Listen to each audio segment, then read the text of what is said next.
Docteur Servet, bonjour. Vous êtes chef du service de médecine nucléaire à Epicura et nous sommes ici à l'hôpital de Beaudour dans le nouveau service de médecine nucléaire. Est-ce que vous pouvez nous expliquer en quoi consiste la médecine nucléaire? Voilà, la médecine nucléaire est une technique d'imagerie médicale qui, contrairement à la radiologie, utilise les propriétés fonctionnelles, métaboliques de l'organe pour déceler des anomalies.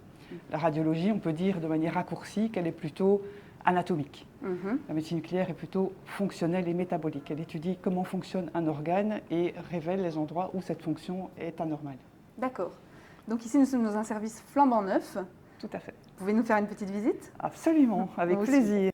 Vous vous trouvez ici donc dans le secrétariat à l'accueil. Donc Oui. quand vous arrivez, vous vous présentez ici, vous êtes en principe accueilli par une secrétaire qui va vous orienter, vous expliquer plus ou moins le déroulement de l'examen. Très bien. Elle vous demandera de patienter un peu dans la salle d'attente en attendant que le médecin vienne vous appeler pour vous poser quelques questions, histoire d'orienter au mieux l'examen que vous allez réaliser. D'accord. Donc ici, c'est une zone patient. C'est une zone patient non injectée, contrairement aux patients qui vont après franchir cette porte et recevoir une injection.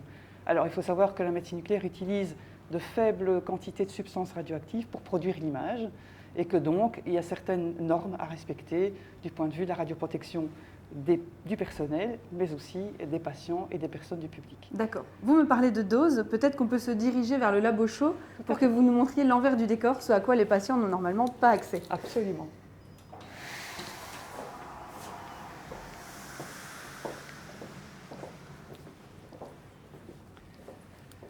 Donc nous avons dans ce service d'Epicura inauguré probablement le premier poste de sécurité microbiologique de la région. On va y accéder. On va y accéder. Donc on a toute une série de portes. Une série de sas qui servent en fait à maintenir un niveau de pression tel que les flux de microbes ne rentrent pas dans la salle de préparation des produits qu'on va injecter aux patients, mais aussi qu'en cas d'incident radioactif, la radioactivité ne sorte pas non plus du local où elle se trouve. Donc concrètement, on ne peut pas accéder à la porte suivante si la première porte est encore ouverte. Absolument. D'accord. Voilà, tout ceci pour équilibrer les pressions de manière à respecter les flux d'air. Donc dans ce premier sas, c'est ici que le personnel s'habille. Voilà. Le personnel s'habille en suivant des règles strictes d'habillage de manière à être le plus stérile possible pour rentrer dans la chambre chaude proprement dite où on va préparer les substances qui vont être administrées aux patients. Très bien.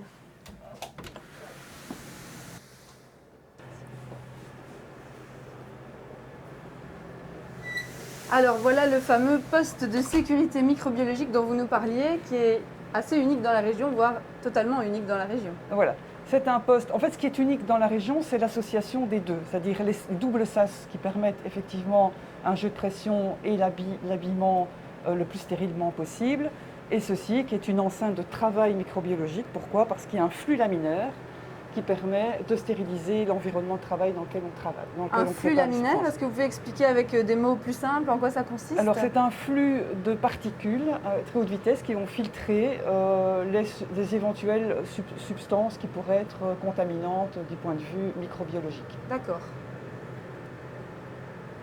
Donc comment ça se passe avec cette machine? Que font les technologues? Alors les technologues ont ici sous la main tout ce qu'il faut pour préparer leurs produits. Donc d'une part, un générateur de radioactivité qui se trouve dans cette enceinte blindée, à partir de laquelle ils vont extraire une quantité de radioactivité qui va servir à marquer tous les produits de la journée. D'accord. Alors, la mesure de l'activité qu'on administre aux patients, il faut savoir que ce sont des examens qu'on pratique chez tout le monde, depuis le nourrisson jusqu'à la personne âgée, mais que la dose est toujours adaptée en fonction de l'âge et du poids de la personne. D'accord. Et donc, pour calculer cette dose, eh bien, effectivement, on utilise ce qu'on appelle un calibrateur de dose ou un activimètre, ce sont des synonymes qui permettent, en fonction du poids et de la taille du patient, de calculer la dose qu'il faudra administrer. Cette dose va être prélevée dans l'activité générée par le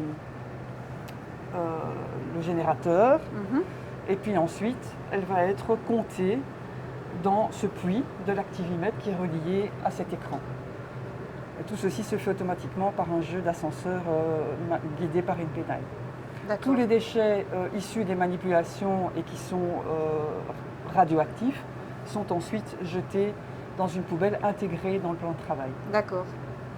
Lorsque la seringue est prête, elle est acheminée avec l'étiquette qui identifie le patient, le produit injecté et l'activité administrée dans un passe-seringue. C'est ce qui permet de communiquer avec la salle d'injection où le patient est installé. Très Donc, bien. toute cette partie-ci, évidemment, le patient n'a aucune idée de ce qui se Oui, passe. bien sûr. Donc on va laisser la boîte dans le passe-seringue pour la récupérer de l'autre côté Absolument, ensuite. Ok, très absolument. bien. Alors moi, ce qui m'intrigue, c'est le local qui se trouve face à nous. Alors, ce local, c'est le poste de contrôle de qualité. Donc, vous savez qu'à Epicura, nous avons la chance d'avoir un radiopharmacien, ce qui est effectivement des personnes très rares sur le marché, qui est le monsieur William van den Dorp, et qui assure dans ce poste, qui n'est pas encore tout à fait installé, puisque nous sommes au tout début de l'activité du service, qui va assurer le contrôle de qualité des radiopharmaceutiques injectés aux patients, tant sur la qualité du marquage du produit, mais aussi sur ses sécurités microbiologiques. D'accord. Et je vois une autre boîte, si je peux appeler Absolument. ça comme ça, mais ça n'est pas la même et elle n'est pas destinée aux patients, celle-ci. Celle-ci n'est pas destinée aux patients, elle est destinée aux livreurs. Donc vous savez que le générateur, qui est notre source de radioactivité pour la semaine, est livré chaque semaine, la nuit du dimanche au lundi, par une firme extérieure et qui va, sans rentrer dans le service, avec un accès badgé, déposer le colis dans le couloir à l'extérieur du service. Et ce colis sera ensuite récupéré tous les lundis matins par le technologue à partir de ce sas. Donc la sécurité est vraiment optimale. Optimal. Ok. On peut peut-être maintenant passer à l'espace patient Oui. pour comprendre ce qui se passe quand un médecin nous prescrit un examen de scintigraphie. Pendant qu'on fait la transition, est-ce que vous pouvez nous expliquer pourquoi on demande au personnel de porter un équipement particulier et de se protéger des produits utilisés alors qu'on ne demande pas ça aux patients? Absolument. Donc là, il y a deux raisons à cet accoutrement. La première, c'est effectivement d'assurer la stérilité, la meilleure stérilité possible, asepsie du produit qu'on prépare, mais aussi, derrière cet écran plombé et tout ce système, c'est de exposer au minimum le personnel au rayonnement ionisant.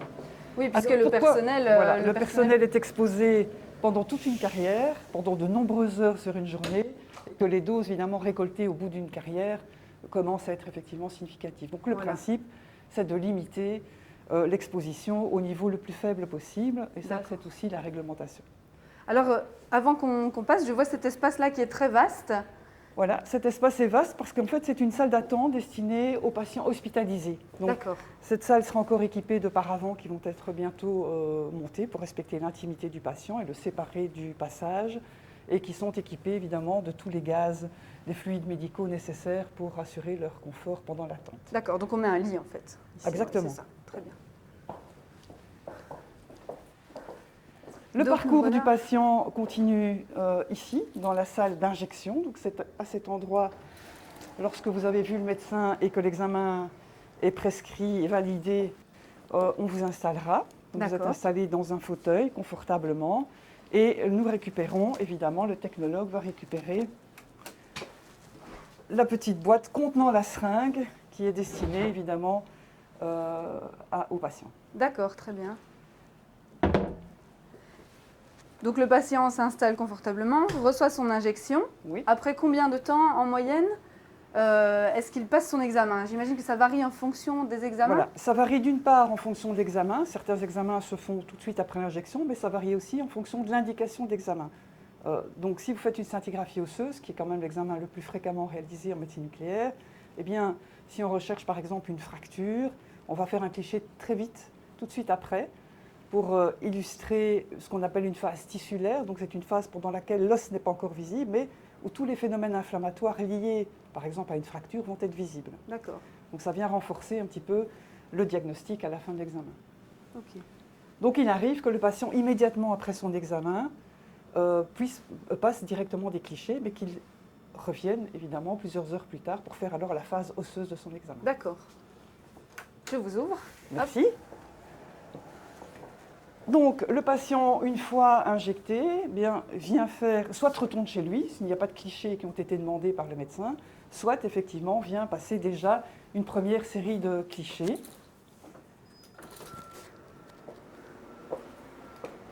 Sur cette machine Sur cette machine. ou sur la deuxième qui est identique et qui se trouve dans une autre salle. C'est ça. Voilà, exactement. Donc ce sont deux appareils de dernière génération qui sont des appareils dits hybrides. Hybrides pourquoi? Parce qu'ils associent à la fois la technologie de la médecine nucléaire, donc ce qu'on appelle les gamma caméras, qui détectent le rayonnement émis par l'organe dont on veut explorer la fonction, couplé à un autre appareillage qui est lui un scanner, un rayon X, qui permet, en fusionnant les deux images, de donner des précisions anatomiques des anomalies que l'on va déceler. Et donc, si je comprends bien, c'est le fait que cette machine dispose de ce fameux scanner dont vous parlez qui nécessitait de blinder l'environnement. Absolument, voilà. D'accord. Ça nécessite effectivement une sécurité radiologique supplémentaire et nécessite des blindages. Oui. Très bien. Donc, le patient passe son examen ici, il est sous surveillance. Il est absolument en permanence sous surveillance au niveau du poste de commande des technologues.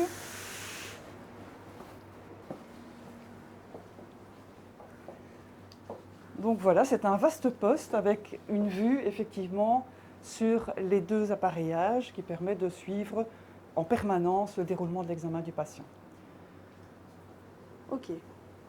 Donc on peut dire que la prise en charge est complète et sécuritaire. Tout à fait. Très bien. Tout à fait. Donc ce service va ouvrir le 22 février, Absolument. très bientôt. Oui. Donc c'est pour ça qu'il y a encore quelques éléments qui ne sont pas en place. Oui. Mais on peut présumer que tant les professionnels que les patients bénéficieront d'un environnement plus confortable et lumineux. Vous vous Absolument. réjouissez, j'imagine. On s'en réjouit tous. Je crois que l'équipe est impatiente d'ouvrir et de commencer. Il y a quand même eu quelques petites péripéties avant l'ouverture. Et donc là, on est content et on est sur les starting blocks et très heureux d'y être. Donc, une dernière précision, c'est que Oui. la réfection de ce service ici à Beaudour fait partie d'un plan global de rénovation et de modernisation des services de médecine nucléaire de l'ensemble des sites hospitaliers d'Épicura. Absolument. Donc on vient de visiter le service de Beaudour. Oui. Est-ce que vous pouvez nous dire un mot sur les services DAT et d'Ornu que vous supervisez également? Alors, AT a été équipé déjà en 2019, c'est le premier service qui a bénéficié de ce plan de rénovation. Et en 2019, on a inauguré notre gamma caméra hybride, qui est la même génération que celles qui ont été installées ici. Et tout fonctionne bien, tout se déroule parfaitement. Beaudour était la deuxième phase du plan de rénovation, puisque on attendait évidemment la fin des travaux de Beaudour pour pouvoir fermer le site d'Ornu, pour permettre aux patients de la région de continuer à bénéficier des examens. Et donc le dernier service qui bénéficiera de cette rénovation sera effectivement le site d'Ornu. Très bien. Docteur Servet, merci pour cette belle visite. Avec plaisir.